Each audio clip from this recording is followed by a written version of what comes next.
हरे कृष्णा। एक सेठ थे जो कि दिल्ली के रहने वाले थे। सेठ जी का व्यवसाय बड़ा अच्छा चला हुआ था, लेकिन अचानक से सेठ जी को बहुत ही ज़्यादा घाटा हो जाता है और बहुत ही ज़्यादा नुकसान में चले जाते हैं।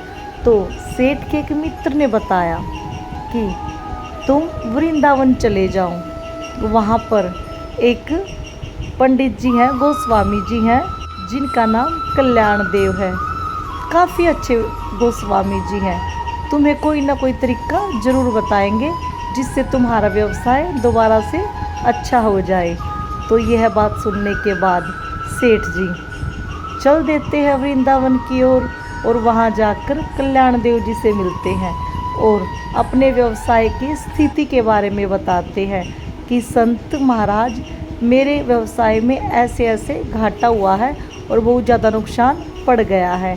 तो यह सारी वार्तालाप सुनने के बाद कल्याण देव गोस्वामी जी कहते हैं कि मैं क्या कर सकता हूँ, मेरे पास कोई समाधान नहीं है, मेरे पास कुछ भी नहीं है। मैं तो सिर्फ बाके बिहारी जी को मानता हूँ और जो कोई भी समस्या होती है बाके बिहारी जी पर छोड़ देता हूँ। तो बाके बिहारी ही जाने कैसे समस्या का समाधान करना है।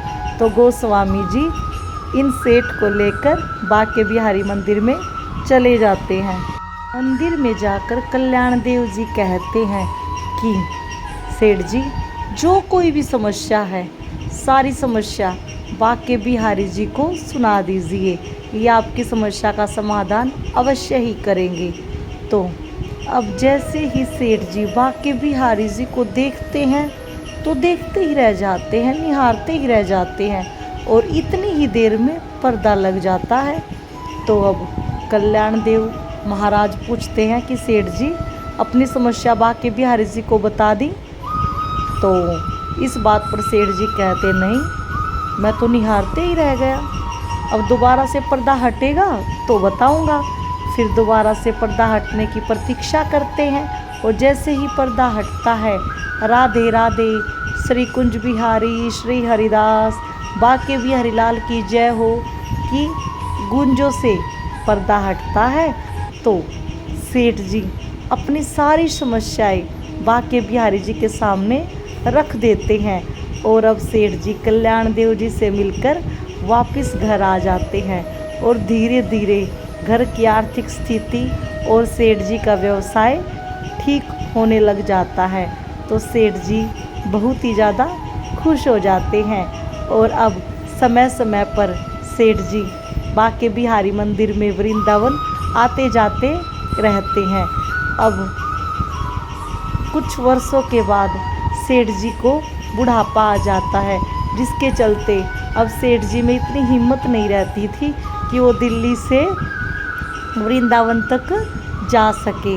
तो ऐसे ही सेठ जी की तबीयत बहुत ही ज़्यादा ख़राब होती है और सेठ जी को एक पड़ोसी कहता है कि मैं वृंदावन जा रहा हूँ। तो सेठ जी, जिनका बहुत ज़्यादा मन था, उस व्यक्ति से कहते हैं, चलो अच्छा है, तुम जा सकते हो, मैं तो जा भी नहीं सकता। और यह बोलकर उस व्यक्ति को 720 रुपये दे देते हैं और कहते हैं कि वृंदावन जाके बाके बिहारी जी के लिए पोशाक बनवा देना और बाके बिहारी जी को भोजन करा देना। यह पैसे लेकर यह व्यक्ति खुशी खुशी चला जाता है और बाके बिहारी के पास जब जाता है तो बाके बिहारी जी के लिए बहुत ही सुंदर गुलाबी रंग की एक पोशाक खरीद लेता है और बाके बिहारी जी को अर्पित करता है और बाके बिहारी जी के लिए भोजन का भी प्रबंध करता है। यह सब कार्य करने में इस व्यक्ति के 280 रुपये लग जाते हैं। यह व्यक्ति काफ़ी गरीब था, लेकिन फिर भी सोचता है, चलो कोई बात नहीं, कुछ दान मेरी तरफ से भी हो जाएगा, कुछ सेवा मेरी तरफ से भी हो जाएगी। तो यह सब सोचकर अब यह व्यक्ति चल देता है और रात को सेठ जी को सपना आता है। साक्षात बाके बिहारी जी दर्शन देते हैं और कहते हैं कि सेठ जी, तुम्हारे द्वारा भेजी हुई यह पोशाक मुझे बहुत पसंद आई और मैंने तुम्हारी पोशाक और भोजन को ग्रहण कर लिया है और उस व्यक्ति के 280 रुपये लगे हैं, जो कि तुम उसे वापस कर देना। अब सुबह होते ही सेठ जी उस व्यक्ति के पास जाते हैं और 280 रुपये देकर कहते हैं कि क्या तुमने बाके बिहारी जी के लिए पोशाक और भोजन का प्रबंध करा दिया था? तो व्यक्ति चौंक जाता और कहता है, सेठ जी आपको कैसे पता लगा कि मेरे 280 रुपये लगे हुए हैं? तो सेठ जी अपने सौपर के बारे में इस व्यक्ति को बताते हैं कि बाके बिहारी गुलाबी रंग की पोशाक पहने मेरे सामने खड़े थे। तो यह व्यक्ति भावुक हो जाता है और कहता है, सेठ जी धन्य हो आप, जिसको बाके बिहारी जी ने दर्शन दिए। और यह व्यक्ति भी भावुक हो जाता है, यह बताते ही कि इन्होंने बाके बिहारी के लिए गुलाबी रंग की ही पोशाक ली थी। यह सब सुनकर सेठ जी भी भावुक हो जाते हैं और रोने लग जाते हैं कि मेरे बाके बिहारी जो मुझे दर्शन देने के लिए आए, कितना आभार है मेरे ऊपर, मैं बता नहीं सकता। तो दोस्तों, हमारे बाके बिहारी ऐसी ऐसी लीलाएं अपने प्रिय भक्तों के साथ करते ही रहते हैं। बस विश्वास मजबूत होना चाहिए। अगर आपका विश्वास मजबूत है तो बाके बिहारी जी ऐसी ऐसी लीलाएं करते रहेंगे। हरे कृष्णा।